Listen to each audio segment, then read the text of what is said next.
গেল কয়েকদিন ধরে মিয়ানমারের রাখাইনে দেশটির বিদ্রোহ গোষ্ঠীগুলোর মধ্যে ব্যাপক সংঘর্ষ চলছে। এর জেরে গতকাল রাত থেকে সীমান্ত এলাকায় শোনা যায় গোলাগুলির শব্দ চলে সকাল পর্যন্ত। শনিবার রাতে বিকট আওয়াজে ঘর থেকে বেরিয়ে আসেন হুয়াইকং এলাকাবাসী। মিয়ানমারের গোলাগুলিতে সীমান্তবর্তী টেকনাফে গুলিবিদ্ধ তৃতীয় শ্রেণীর ছাত্রী আফরান মাহিকে আশঙ্কাজনক অবস্থায় চট্টগ্রাম মেডিকেল কলেজের আইসিইউতে ভর্তি করা হয়েছে। এ ঘটনায় আহত হয়েছে আরও 2 জন। স্যার যখন উপরে 2-4-5 জন বিজিবি নিয়ে দাঁড়াইছে সিউ স্যার, তখন ওই দিক থেকে বুলেট আসতেছে, স্যার তাড়াতাড়ি নিচে নামে গেছে। তখনই ওই বুলেট পড়ছে ডাইরেক্ট আমাদের গ্রামে, আমাদের পাড়ায়। আমার মেয়ের কি লাগছে, এখানে বুলেটটা এখানে রাখছে।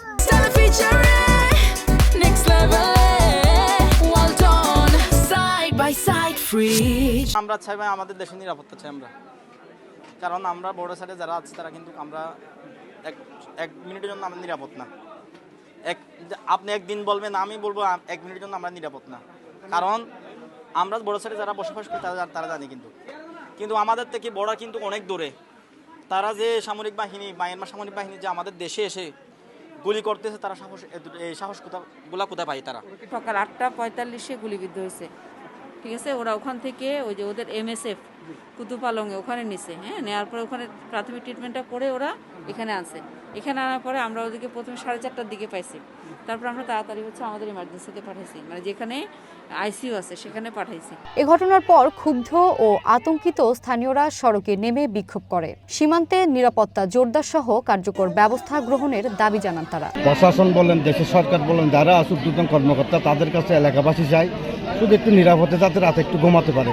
মিয়ানমার আরকান আর্মি বিদ্রোহী গোষ্ঠীদের ছোড়া গুলিতে বাংলাদেশের শিশু নিহতের ঘটনাকে কেন্দ্র করে আজকে সড়ক অবরোধ। রাতে গুলি হয়েছে, তারা বাংলাদেশ গুলি নিয়ে অনেকে কোন জানে পারে, দুটোর পয়েন্ট পর্যন্ত কোন জানে পারে, কাজের দিনের মাঝে 8টা-9টার মাঝে। এ ঘটনায় রোহিঙ্গা সশস্ত্র গোষ্ঠীর অর্ধশতাধিক সদস্যকে আটক করা হয়েছে। পরে তাদের পুলিশি হেফাজতে নেওয়া হয়।